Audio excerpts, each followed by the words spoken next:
grupos y comunidades con las que trabajamos. Tenemos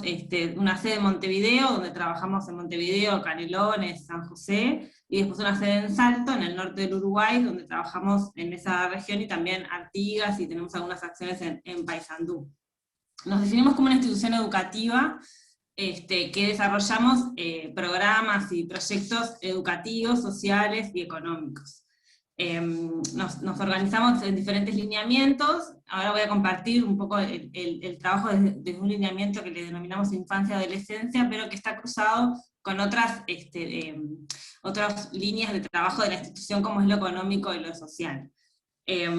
Nuestras acciones, siempre el foco es aportar y trabajar en esta triple dimensión que nosotros denominamos lo social, lo económico y lo educativo, ya sea a través de distintas acciones, que en este caso vamos a compartir algo específico con adolescentes en el oeste de la ciudad de Montevideo.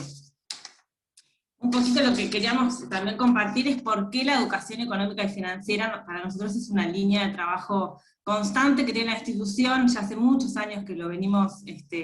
trabajando, pero bueno, siempre reinventando y generando como prácticas educativas novedosas o innovadoras. Y en este caso con adolescentes más ha sido el desafío, porque abordar estos temas con adolescentes, que también la mayoría provienen de situaciones de vulnerabilidad, de diversas exclusiones, bueno, nos desafía mucho más en pensar, bueno, cómo abordar estas temáticas y qué herramientas dejar y trabajar y aportar para la autonomía de las adolescentes madres en este caso. Y un poco en esta trayectoria institucional, ¿por qué la educación financiera? Y bueno, ahí veíamos como la importancia de generar reflexión acerca de las disposiciones, valores y comportamientos en relación al manejo del dinero y al consumo, ¿no?, que tenemos todos y todas. Habilitar la comprensión del lugar y de la toma de decisión que implica el día a día, ¿no?, el uso de ese dinero, ya sea un ingreso por trabajo, un ingreso por una transferencia monetaria estatal, como es en el caso de estas adolescentes que muchas las reciben. Nos parecía que no, como esta decisión económica tiene una incidencia en lo familiar, en lo laboral y en otros ámbitos permanentemente. Esto de desarrollar también habilidades, ¿no?, de autonomía, la capacidad de proyectarse a futuro y reflexionar acerca de esas decisiones que tomamos todos los días. Y después, por último, este componente que vamos a contar, que incorporamos la transferencia económica, ¿no?, se le otorga un monto económico a las adolescentes, bueno, como eso también colabora y es una práctica concreta que a nosotros como educadores nos habilita a, desde la práctica, desde la experiencia, poder trabajar con ellas en lo que es ese manejo de esa transferencia económica que ahora les vamos a compartir. Este proyecto que es un poco el puntapié que hace que esta experiencia sea tangible y podamos compartir, es un proyecto socioeducativo que desarrollamos en el oeste de Montevideo, que se llama Casa UPA, es un proyecto en convenio con INAU que tiene IPRU, y bueno, es un territorio, el oeste de Montevideo, no todo el mundo conoce, hay varias compañeras que son de otros países. La zona oeste de Montevideo es una de las zonas más pobres de la ciudad, y bueno, nosotros trabajamos con el foco en adolescentes, mamás adolescentes y papás adolescentes que tienen entre 13 y 18 años. De este universo que tenemos en Casa UPA, que son 25 adolescentes y sus hijos o hijas, la mayoría de los hogares están en situación de pobreza, el 95% de los hogares tienen pobreza multidimensional, no solo de ingresos, sino también en condiciones de vida, ¿no?, ausencia de sostén, inclusión educativa del núcleo, escasas o muy cortas trayectorias educativas y laborales de su núcleo familiar. También el 68% de las adolescentes viven en condiciones de hacinamiento. El 90% de los hogares reciben prestaciones sociales, como puede ser la asignación familiar o la tarjeta Uruguay Social. La mayoría de los hogares no cuentan con ingresos formales por empleo formal. Muy pocos adultos cuentan con con un empleo formal, y el 8% de los adolescentes han transitado alguna experiencia de trabajo protegido. Esto lo compartimos porque también desde la institución hemos trabajado en estos programas y siempre vemos que para el joven o el adolescente, ¿no?, el empleo protegido genera, ¿no?, un marco de oportunidad importante para desplegar derechos y trabajar lo que tiene que ver con la continuidad educativa. Entonces, bueno, un poco este es como la foto del territorio y de la población con la que trabajamos en este proyecto que vamos a compartir esta experiencia. Un poco desde lo educativo, como ya decía, el IPRO es una institución educativa y por tanto este proyecto, el foco es educativo, ¿no? Si bien desplegamos otras acciones, nuestro foco es poder generar herramientas, mecanismos y diferentes propuestas que a las adolescentes les aporten el desarrollo de su continuidad educativa, del acceso a derechos, del acceso a recursos, ¿no? Por tanto, un poco en esta experiencia más concreta, lo que hemos hecho en esto de la educación financiera, la transferencia económica, hemos generado un proceso de que es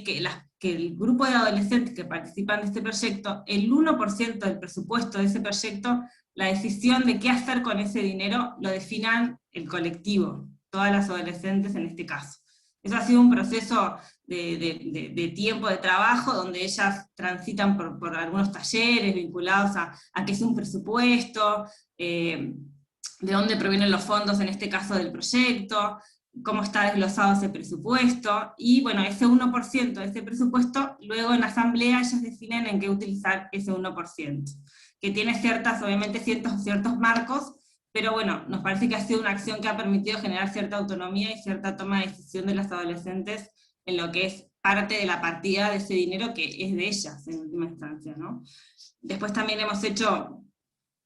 procesos colectivos de educación económica o financiera en cuanto a discutir, por ejemplo, qué son deseos, qué son necesidades, el consumo, el manejo del dinero, en qué lo uso, en qué no lo uso, qué es un deseo, qué es una necesidad, o sea, ¿no? en la mirada adolescente, lo hemos también puesto en diálogo con ellas y con todo el equipo de trabajo. En este momento de pandemia el año pasado, este proyecto es un proyecto obviamente presencial, cotidiano, diario, donde todos los días nos encontramos con estas adolescentes y sus hijos e hijas, y bueno, el repliegue presencial de la pandemia nos generó como un desafío de decir, bueno, cómo continuamos estando y trabajando en este marco, ¿no? Y bueno, ahí sí surgió esta posibilidad de poder, a partir de marzo del año pasado,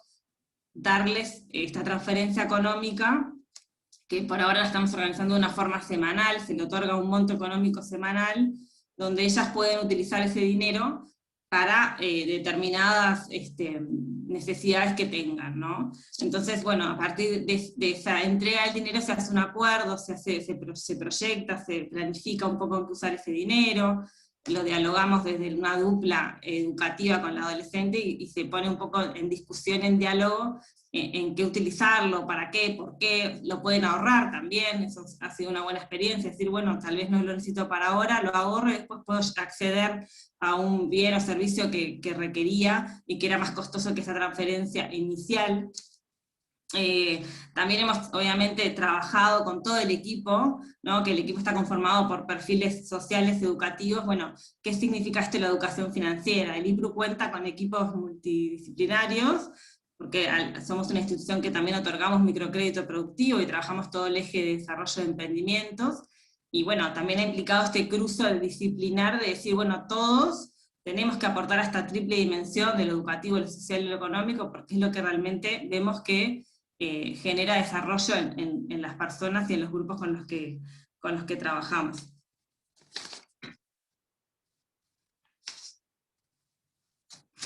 Un segundo.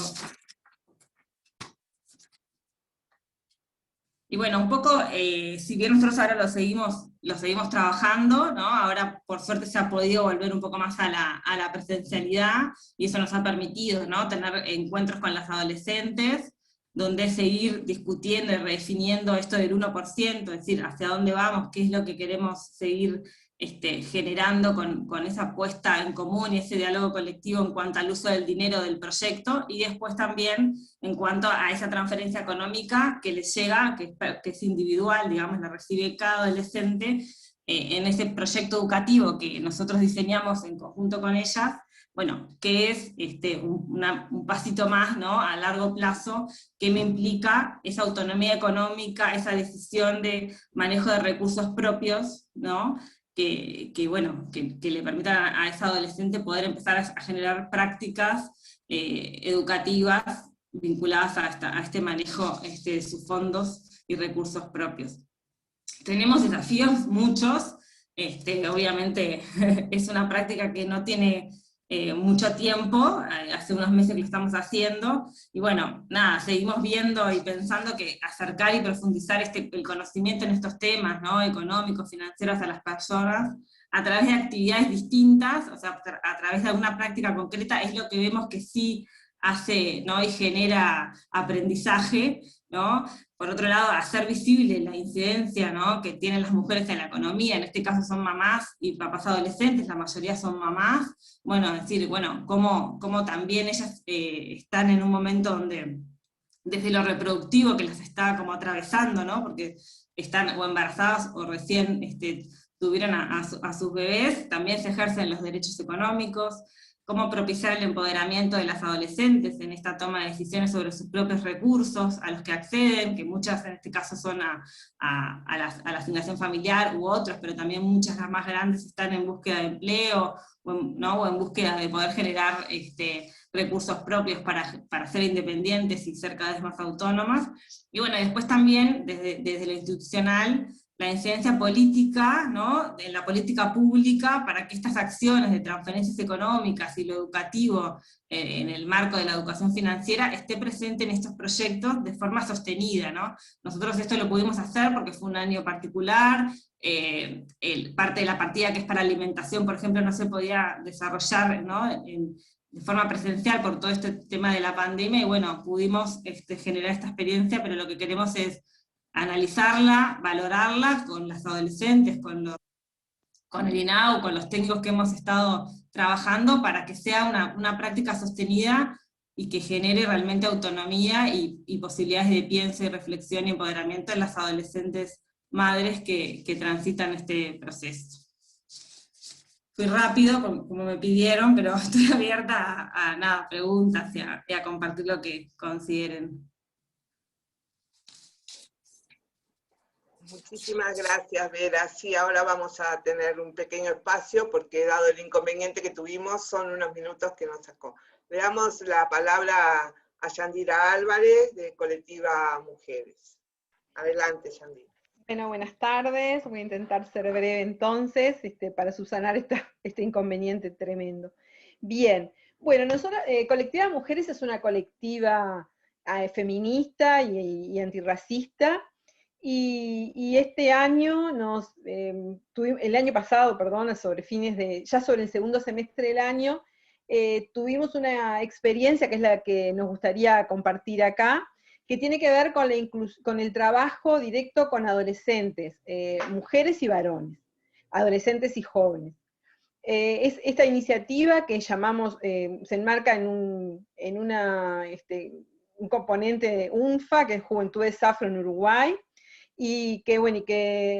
nosotros en el proyecto, en Colectiva, denominamos Suma tu Voz. Es una iniciativa que fue liderada por Colectiva en forma conjunta con UNFA, pero que tuvo socios, instituciones socias, que fueron Media Red, el Instituto Afrodescendiente y CEFIR. Bueno, el objetivo de esta actividad tenía que ver con el empoderamiento de jóvenes y adolescentes afro, y no solamente en Montevideo, sino también la idea fue, y así lo hicimos, llegar también al interior del Uruguay, sobre todo colocando en énfasis en aquellos lugares donde la población afrodescendiente está sobre representada, ¿verdad?, que es Rivera, Artigas, Cerro Largo.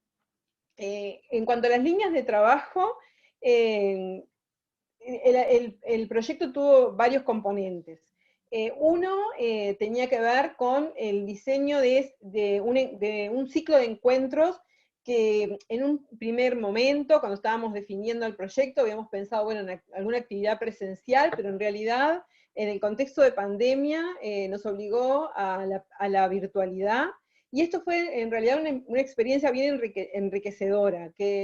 de la cual teníamos bastante temor, pero que bueno, que se logró sostener un ciclo de 5 encuentros virtuales que se realizaron en forma semanal, con la participación de jóvenes y adolescentes.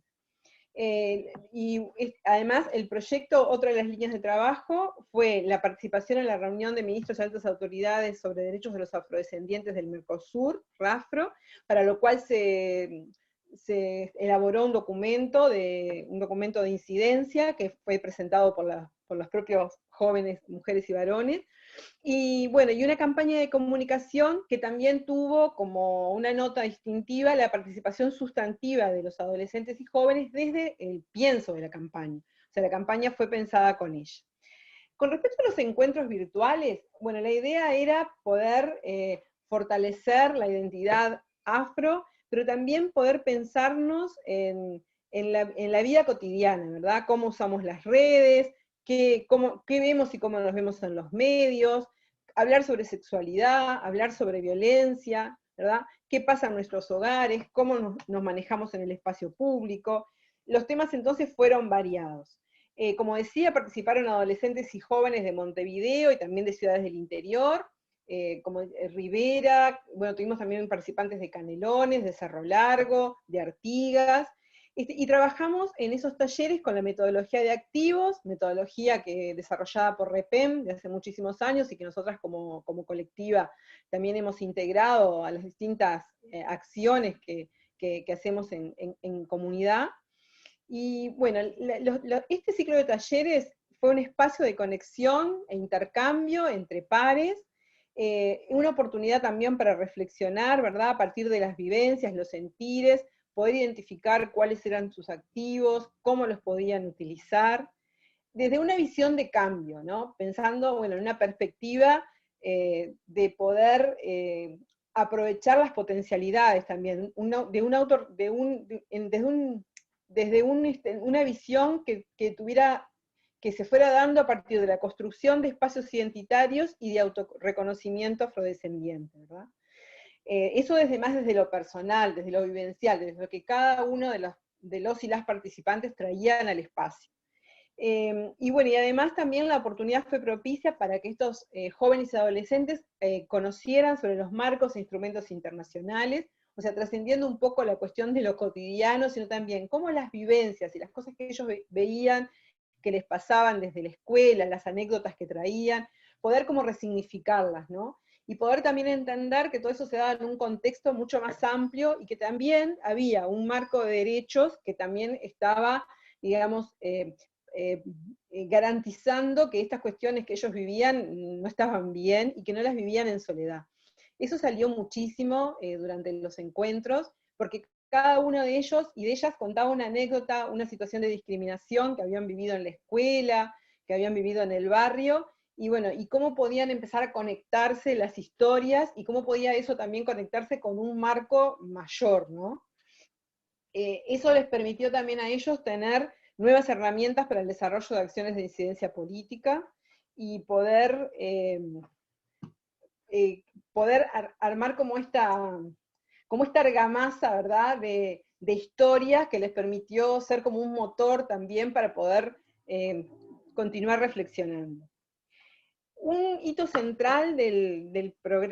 este proyecto tuvo que ver con la comunicación, justamente pensando en qué hacen los jóvenes y adolescentes, qué es lo que les interesa, con qué se pueden sentir identificados.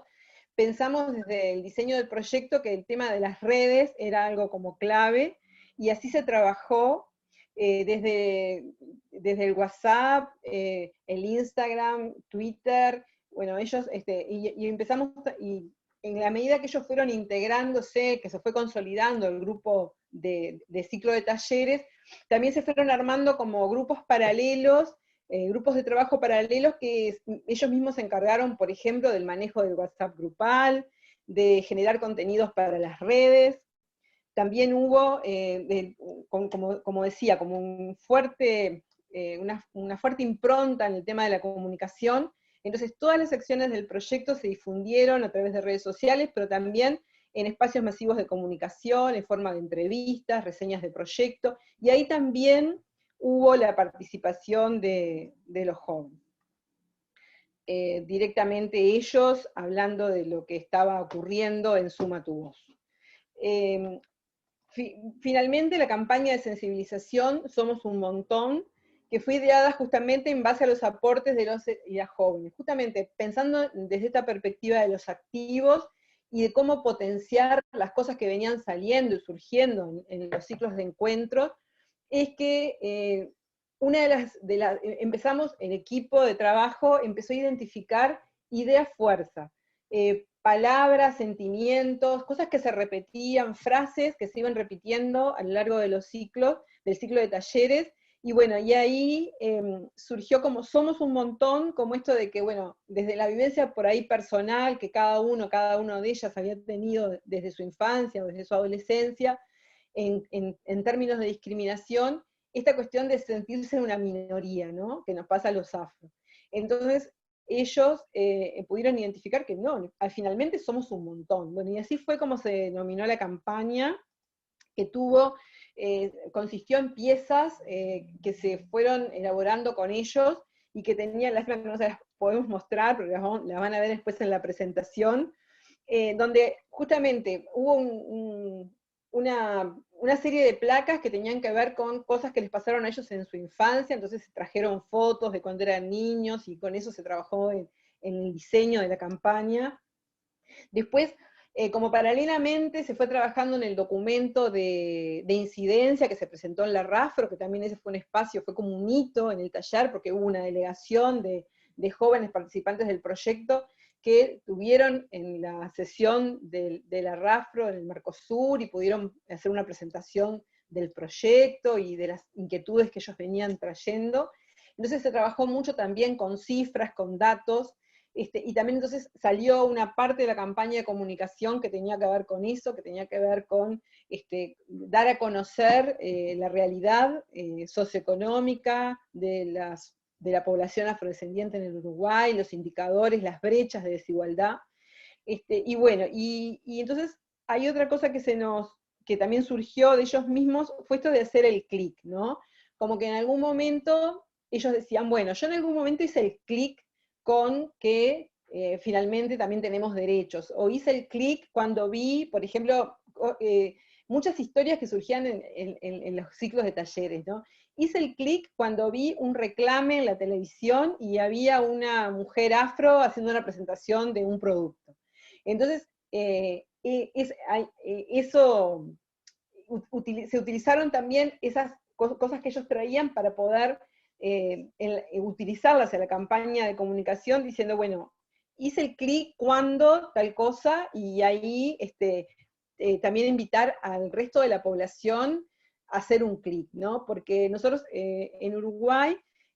nos jactamos, digamos, ¿no? Por ser una sociedad como muy inclusiva, muy igualitaria, todos tenemos un amigo gay, todos tenemos un amigo afrodescendiente, pero en realidad después en los hechos, las personas afrodescendientes vivimos la discriminación. Entonces, bueno, esto se trató de plasmar en esa campaña, que tenía que ver con sensibilizar, que tiene que ver con sensibilizar sobre el racismo que todavía persiste en nuestra sociedad.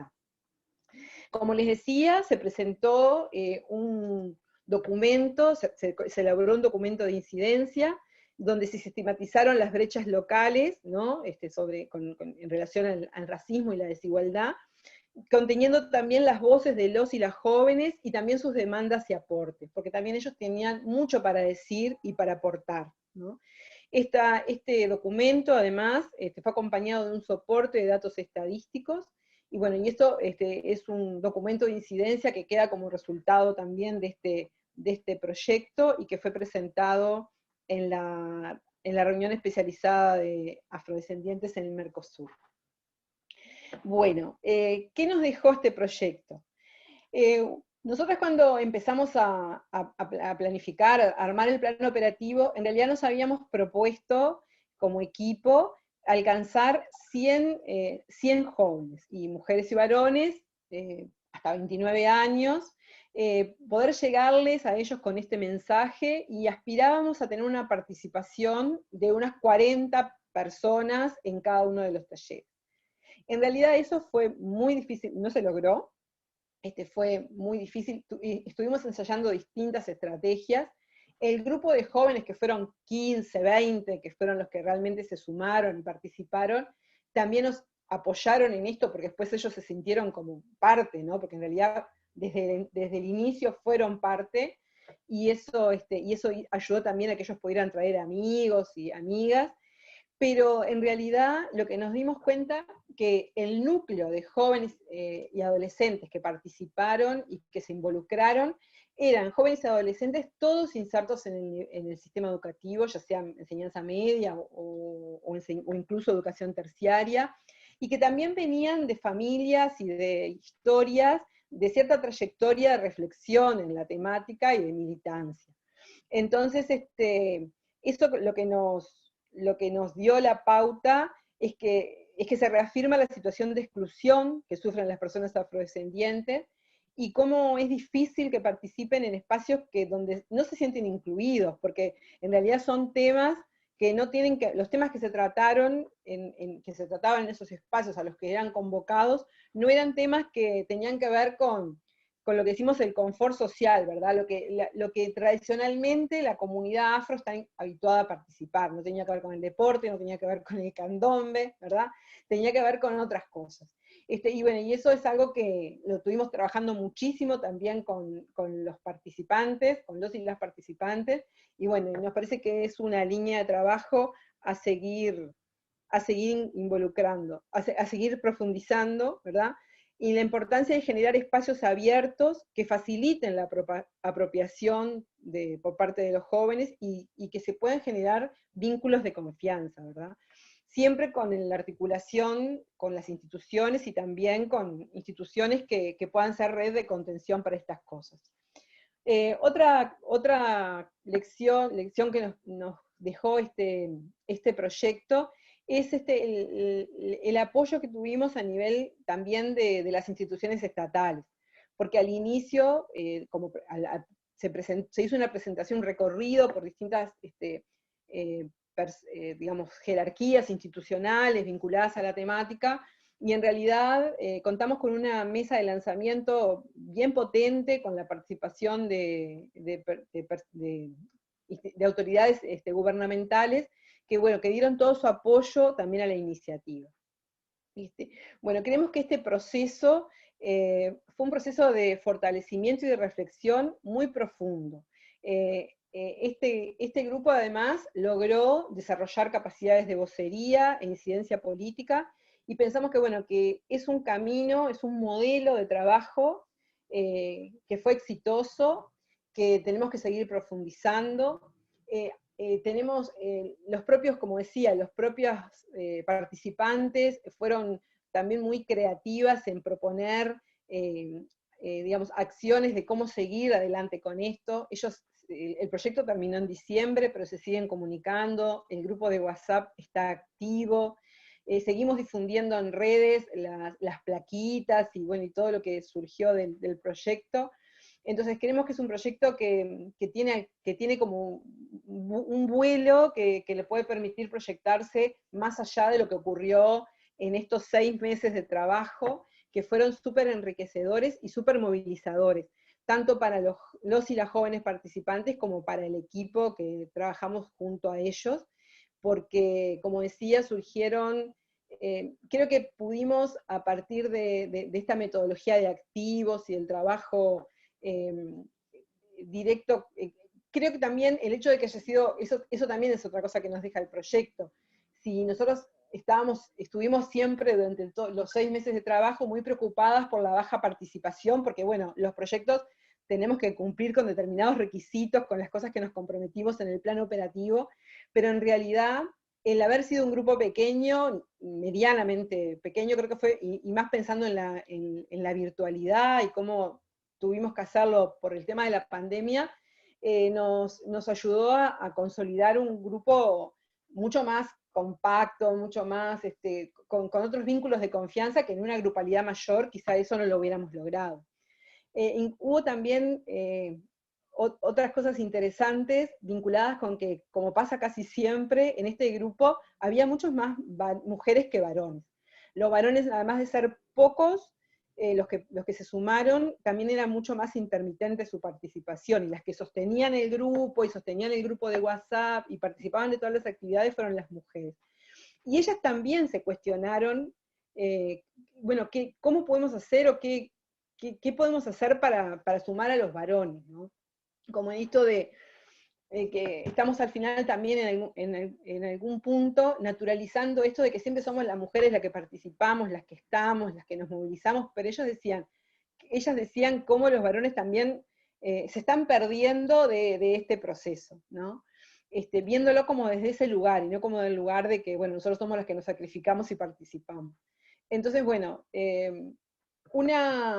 para ir cerrando, decir que, bueno, que para Colectiva fue una área de trabajo innovadora, porque en realidad no habíamos trabajado tanto nunca con jóvenes y adolescentes, y había algunos participantes muy chicos, de 13, 14 años, que también fue todo un desafío. Tampoco habíamos trabajado en la virtualidad. En realidad la virtualidad terminó siendo una oportunidad porque nos permitió llegarle a jóvenes y adolescentes del interior del país, que de otra forma hubiera sido mucho más difícil y más costoso, en términos de recursos también financieros, ¿no? Poder acercarlos. Y bueno, así que nosotros consideramos que es una línea de trabajo a seguir profundizando, porque creemos que es un modelo que nos dejó como enseñanza, que permite realmente llegarle a los y las jóvenes y poder generar cambios reales en ellos en términos sobre todo de espacio de reflexión, de espacio de contención entre pares. Entonces, bueno, desde ese lugar realmente nos pareció una experiencia digna de contar y de continuar trabajando desde ese lugar. Bueno, muchas gracias. Muchas gracias, Yandira. Bueno, ya con las palabras finales, realmente fueron muy interesantes cada una de las reflexiones y el compartir estas experiencias entre todas. Lamentablemente tuvimos este inconveniente que nos sacó casi unos 6 minutos fuera de línea, pero bueno, acá volvimos. Quiere decir que todavía las mujeres y lo que decimos entre nosotros parece ser muy importante, porque alguien se encarga de ingresar y tratar de boicotearnos un poquito. Bueno, les doy las palabras de cierre a las 3 últimas participantes. Vamos a comenzar como lo teníamos previsto, con las palabras de cierre de Noelia Millán primero, Selmira May, y el cierre ya final y saludo de cierre de Rosario de los Santos de la Comité Ejecutivo de RP. Noelia, adelante. Muchísimas gracias, Chabela. Bueno, de nuevo agradecer y reafirmar que para mí es un privilegio, con REPEM mucho antes incluso de trabajar en el Instituto de las Mujeres, éramos compañeras de lucha en la sociedad civil organizada, que bueno, que esa era mi primera reflexión, ¿no? El rol de la sociedad civil organizada y cómo el rol insoslayable y cómo se fortalece la sociedad civil organizada en los procesos de crisis, ¿no? Para dar respuesta en donde van quedando vacíos. Y en ese sentido, algunas cuestiones que simplemente voy a subrayar porque surgieron de las experiencias maravillosas que se compartieron. Un poco lo que traía Alma, que es el encuadre global macroeconómico, y decir que bueno, que en realidad lo que estamos viendo son nuevos emergentes de la vieja y querida y conocida por nosotros situación estructural, desigualdad estructural de género cortada, intersectada por otras desigualdades que se profundizan también en contexto de crisis. Y un punto más que importante en esto, que en el 2015 ya lo empezábamos mucho antes, desde el 2010 al 2015 empezábamos a ver que una nueva brecha dejaba fuera a las mujeres de la inclusión, y eso tiene que ver con la brecha digital, y ahí Silvia lo ponía arriba de la mesa claramente, porque lo tocamos ahora en pandemia, de lo que significó la brecha digital en tiempos de aislamiento, ¿no? De cómo eso que creíamos que era tan de acceso, sobre todo en Uruguay, que era tan de acceso democrático, bueno, no era tan así. El acceso a equipos inteligentes y el acceso a conexión decente y la alfabetización digital dejó afuera en este tiempo de pandemia a muchas mujeres, ni que hablar las mujeres que están en mayor situación de desigualdad, para acceder a la educación, al ejercicio ciudadano, a los servicios públicos. Entonces, tomo el guante, Silvia, vos que me conociste con el pelo oscuro, de empezar a trabajar un poco más en el sentido de la alfabetización digital, de la llegada de equipos, porque a veces también, ¿no? Nos vamos sacando y es mucho más sencillo hacer capacitación y hacer llegar acceso a determinados recursos desde el lugar digital, desde el lugar virtual, y no llegamos si las mujeres no tienen los equipos, si no tienen la conexión, y si no saben entenderse con un aparato digital. Entonces me parece que ahí tenemos una brecha que surgió fuerte. El tema de la división sexual del trabajo, en la esfera doméstica, y como en este proceso se nos metió la esfera pública en la esfera doméstica, y entonces eso sobrecargó a las mujeres, que como siempre la crisis se sostiene en los hombros de las mujeres, así lo hemos visto en todas las crisis que hemos venido sosteniendo de toda la historia. Y qué pasó con la macroeconomía, qué viene pasando con la macroeconomía. Entonces ahí también me pareció central lo que hace IPRU, que lo trabajamos ahora con una experiencia bien concreta hace poco con mujeres afrodescendientes, el trabajo sobre educación financiera, el poder leer la economía cotidiana para poder leer la economía macro, y dónde se corta siempre, dónde es el lugar más fino que solemos estar las mujeres, y que siempre se va a cortar por nosotros, y ayudar a tomar decisiones desde un lugar no ingenuo, me parece más que central en estas cuestiones. Y después hay dos puntos que dejo sobre la reflexión, ni que hablar que lo que trajo la gente de Pasionarias es un tema que es un debe para lo que ha sido el camino del proceso feminista, que lo venimos haciendo, pero me parece que no con la suficiente intensidad, que es dejar las memorias, ir generando un camino que van tomando otras, en este reclamo de somos las nietas de todas las brujas que nunca pudieron quemar, eso tiene que quedar, porque la historia no la escribimos las mujeres. Entonces, el registro, el poder hablar con otras, el tomar el guante de las otras, el conocernos, las mujeres siempre trabajamos en redes, pero después por algún motivo se nos va perdiendo la memoria y lo construido, y eso lo vimos un poco en los últimos años, en el surgimiento de este poderosísimo feminismo joven, en que no supimos de pronto las viejas transmitir algunas cuestiones de caminos transitados, y entonces arriba con este tipo de iniciativas que son geniales, las iniciativas de comunicación y las iniciativas de llegada, ni que hablar cuando estamos aislados, ¿no? Y para finalizar, un punto que no es menor, y ahí sí dejo lo que ha sido la experiencia el cierre de un proyecto que ya lleva casi 3 años con mujeres afrodescendientes en el InMujeres, que lo trabajamos con IPRU, y con Lourdes Martínez, que la veo hoy por Colectivas, que fue la coordinadora del Departamento de Mujeres Afrodescendientes del Instituto de las Mujeres, que empezamos a hacer un trabajo hace unos años pensando hacia mujeres emprendedoras afrodescendientes de todo el país, que incluye el Uruguay alejado, y que empezamos trabajando, porque esto es un tema no menor, que alguien lo traía por ahí, y que tiene que ver con, Yandira lo traía con el empoderamiento, con el trabajo subjetivo, con poder primero trabajar con las personas para que se vean en qué situación están y por qué están en esa situación, que no tiene que ver con la meritocracia, sino tiene que ver con un sistema. Así trabajamos el primer año, y el segundo año teníamos que trabajar con IPRU ya más desde el lugar más concreto de los emprendimientos, y nos negamos a hacerlo en forma virtual. La presencialidad no se suple. Y me parece que ahí hay que tener claro en esto de qué iniciativas hacemos en educación, en empoderamiento, en fortalecimiento. Hay una cuestión que no vamos a suplir desde las pantallas, que es el trabajo con las mujeres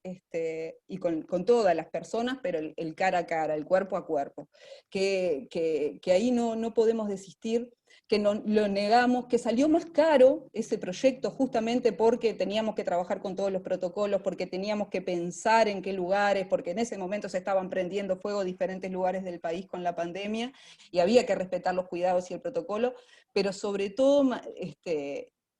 entendió todo el equipo, entendió InMujeres, entendió la cooperación, trabajamos con IPRU de la importancia del cuerpo a cuerpo para trabajar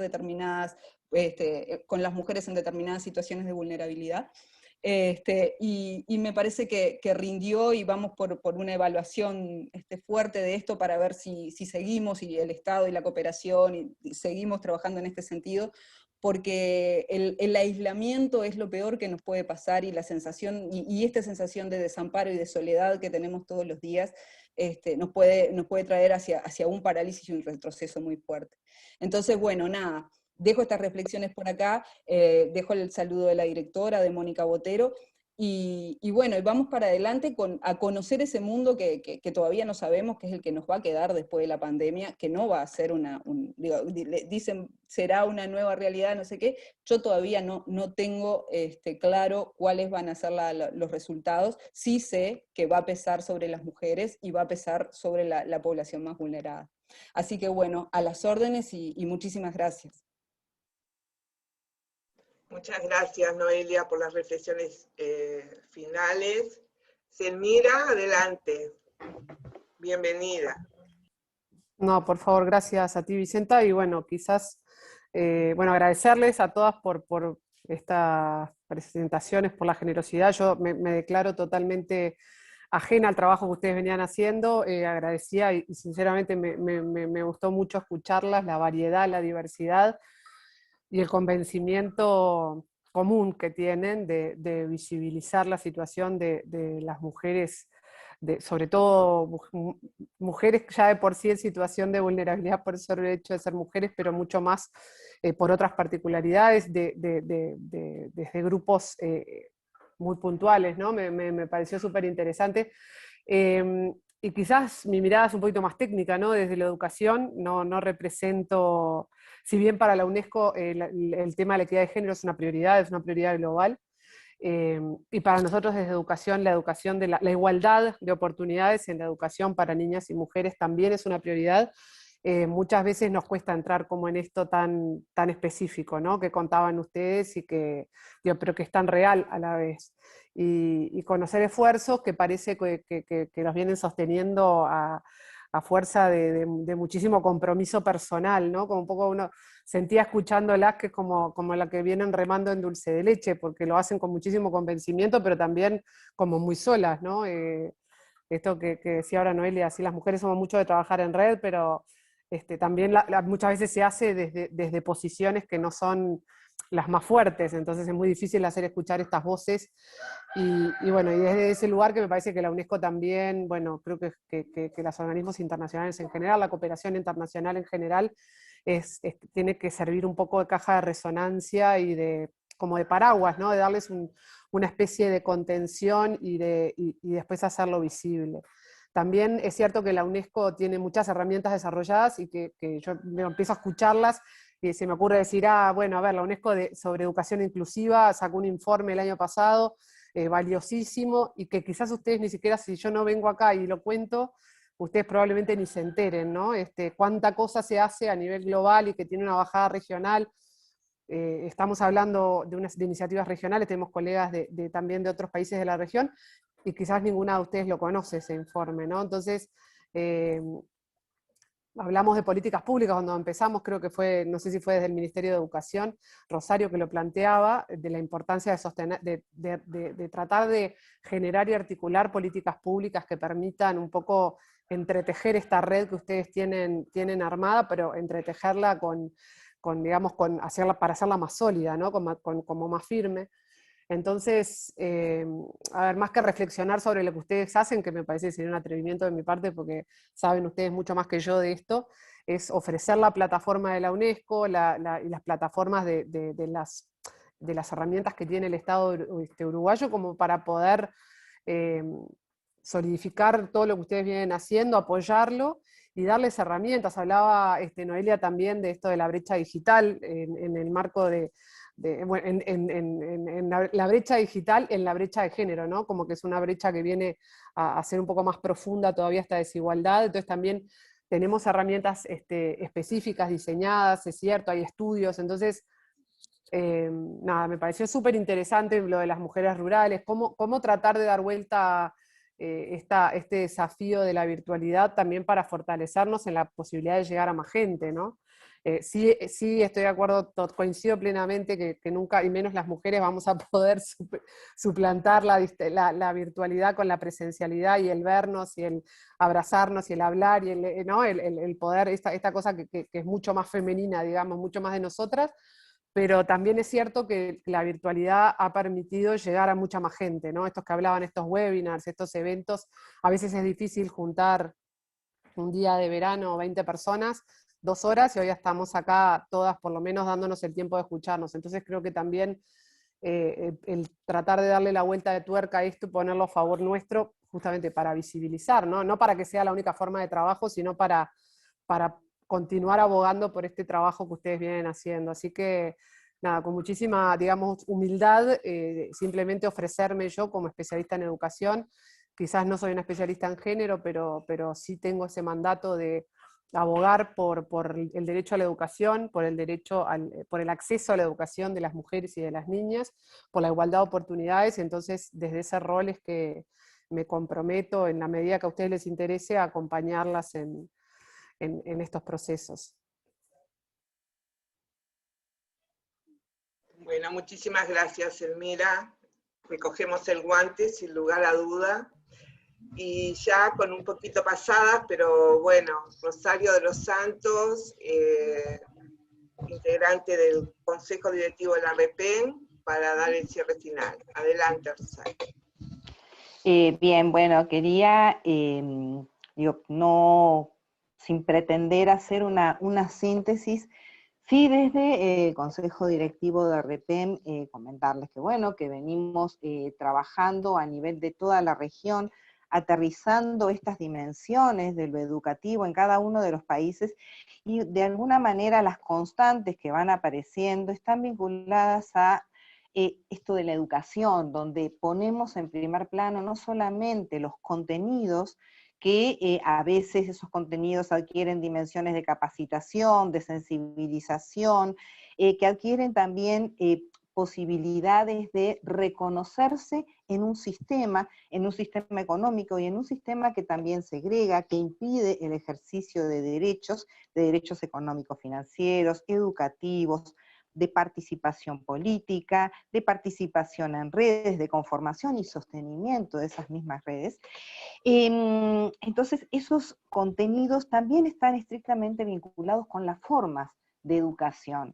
formas que son permanentemente innovadoras y que están permanentemente vinculadas a la situación de las personas y particularmente de las mujeres concretas que están y que estamos implicadas en estos procesos. Porque una cosa que nosotros hablamos, cuando hablamos de educación popular entre mujeres y educación feminista, es esto que se mencionaba, ¿no? No estamos por fuera, sino que también estamos atravesadas por estos elementos, a pesar de tener roles diferentes en estos procesos educativos, un rol más técnico, pero estos contenidos también nos implican, así como nos implica la segregación ocupacional, el racismo, son elementos que están presentes en las educadoras y en aquellas mujeres con las que trabajamos de distintas edades.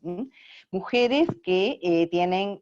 distintas edades, que también están de distintos lugares, como decía Silvia, bueno, no es distinto ser una mujer urbana que ser una mujer rural, que Noelia mencionaba también, bueno, el tema del acceso a esta virtualidad también incluye a unas y seguramente excluye a otras, y apuntando siempre a este cambio, no solo, pero sí el cambio en las subjetividades, pero en las subjetividades que vemos que no es solamente el cambiar, el incidir en una a una de las personas con las que trabajamos, sino que la dimensión organizativa y la dimensión colectiva también son centrales a la hora de encontrarnos, de reconocernos, de intercambiar, de este interaprendizaje. Este interaprendizaje que también, así como lo mencionaba Yandira, bueno, del proceso de trabajo con jóvenes y adolescentes afrodescendientes, se logró un documento, bueno, como este interaprendizaje que nos encuentra en espacios organizativos, también vamos pudiendo documentarlo. Creo que también la agenda que cada 5 años se elabora la Red de Mujeres Rurales va en esa línea. Va en esa línea también lo que mencionaba Vera del trabajo con las adolescentes. Bueno, finalmente, después de todo esto, ¿cómo evaluamos y cómo documentamos esta práctica de manera de poder después compartirla, ponerla en común y proyectarla? Y eso es clave a su vez para la otra dimensión que fue nombrada en varias oportunidades, vinculada a lo que tiene que ver con la incidencia. Incidencia en las políticas públicas, incidencia en los actores, incidencia en las agendas de las políticas para que coloquen estos temas, porque también desde la sociedad civil los venimos trabajando y muchas veces las políticas públicas ignoran que estas cosas suceden. Y cuando se procura hacerles llegar información, encontramos muy pocas veces eco, ya que no, si bien a nivel de lo declarativo en algunos casos puede ser prioridad, después a nivel concreto no se le da el mismo espacio, ni tampoco ahora en contexto de pandemia hemos visto exactamente lo que se mencionaba, ¿no? Lo que mencionaba Alma, decisiones que en lugar de fortalecer la situación de las mujeres, implicaron retrocesos, implicaron profundización de la segregación, de las brechas, de las exclusiones, de las desigualdades. También nos parece que estas 3 dimensiones de contenidos y formas de lo educativo, las dimensiones organizativas y las de incidencia, dialogan permanentemente. Entonces, por ahí nos parece que es el desafío el poder sostener estos diálogos de estas dimensiones, porque aquí obviamente fuimos unas cuantas, pero fuimos un montón, como decía la propuesta de los adolescentes y jóvenes afro,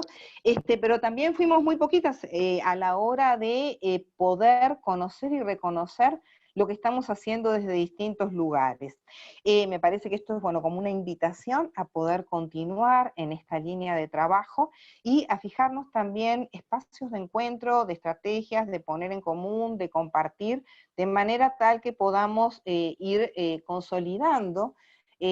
contenidos y documentación e instrumentos, y elaborando instrumentos en forma conjunta para precisamente la incidencia en las políticas públicas, porque hay una cosa que también nos atraviesa, que es el tema de los recursos. Cada una de estas acciones contó con recursos que permitieron llevarlas adelante, y eso también tiene que estar presente porque sin recursos no hay posibilidades de desarrollarlas, ni de sostenerlas, ni de que estas acciones realmente impacten a nivel de nuestra sociedad. Entonces, bueno, la invitación desde RPEM es precisamente esa, continuar trabajando en estas líneas, recuperando estos espacios y vinculándonos virtual y también presencialmente para poder profundizar en estas acciones en cada uno de los países. Muchísimas gracias, Rosario. Bueno, ya dando por finalizada y con la síntesis que Rosario desde el Consejo nos deja, personalmente desde Uruguay y en estos 40 años que comenzamos a caminar desde la RPEN, ha sido un placer, un gusto realmente, y fue un gran desafío, porque en enero invitar a un webinar en Uruguay es muy complicado, a pesar de que estemos en pandemia. Estamos en temporada estival, y eso quiere decir temporada de descanso para la mayoría de los trabajadores y las trabajadoras. Pero sin duda, a mí me quedaron algunas cosas que quisiera compartir. Una es el conocimiento de los trabajos comunes, cómo algunas organizaciones están caminando en el mismo sentido, los lugares comunes que también he encontrado en cada una de las exposiciones, y muchas alternativas que pueden ser similares en tanto podamos seguir conversando. Así que aceptada la invitación del Consejo Directivo de la REPEN a continuar los diálogos necesarios, porque, bueno, cada una de las organizaciones viene también de muchos años trabajando, y bueno,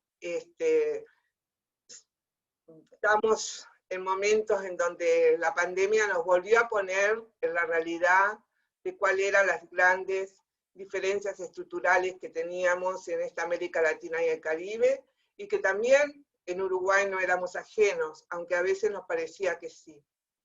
Y retomando lo que recordó Noelia, en el 2015, entre el 2010 y el 2015, de repente trabajamos muy fuerte sobre educación digital. Y ese fue un proceso muy, muy rico, en el que me trae recuerdo a Magali Pineda, con quien tuve el gusto y el placer de trabajar durante muchos años sobre el tema de la tecnología y las mujeres. Así que bueno, yo creo que este ha sido un gran espacio. Agradecerles a todas el tiempo, los aportes. Sin duda vamos a seguir conversando, vamos a seguir construyendo, porque han pasado 40 años, pero seguimos teniendo una frase que no podemos olvidar: tenemos que seguir caminando para que nadie quede atrás. Esa consigna del Sistema de Naciones Unidas, acoplada por todos los países a nivel mundial, que se encuentra en altísimo peligro y que realmente nos va a retrasar quizás muchos años más, muchas décadas. Pero bueno, veo por acá a Mónica Novillo que nos acompaña, así que Mónica, la palabra si deseas, y a todas, muchas gracias. En sus correos electrónicos van a encontrar después la síntesis, se les va a enviar a todas, y seguramente vamos a tener otras oportunidades de encuentro para generar estrategias comunes en lo que es este año 21. Mónica. Mil gracias, Vicenta. Solamente agradecerles a todas por la generosidad de compartir sus experiencias. Y como alguna de ustedes ya lo ha dicho, aprendemos de manera conjunta, todas juntas, avanzamos cada vez más cuando aprendemos una de las otras. Entonces creo que esa es la apuesta a la que podemos, que creo que estamos haciendo desde la REPEN también, y fortalecer el movimiento de educadoras populares, feministas, es probablemente nuestra tarea principal. Entonces, muchas gracias a todas, y bueno, gracias Vicenta a ti por haberse sumado a esta iniciativa. Gracias. Muy bien, muchas gracias, que tengan muy buena tarde todas. Gracias, buenas tardes, abrazo grande. Buenas tardes. Gracias, buenas tardes, saludos. Gracias. Saludos Vicenta, Rosario, Lourdes, Yandira, gracias.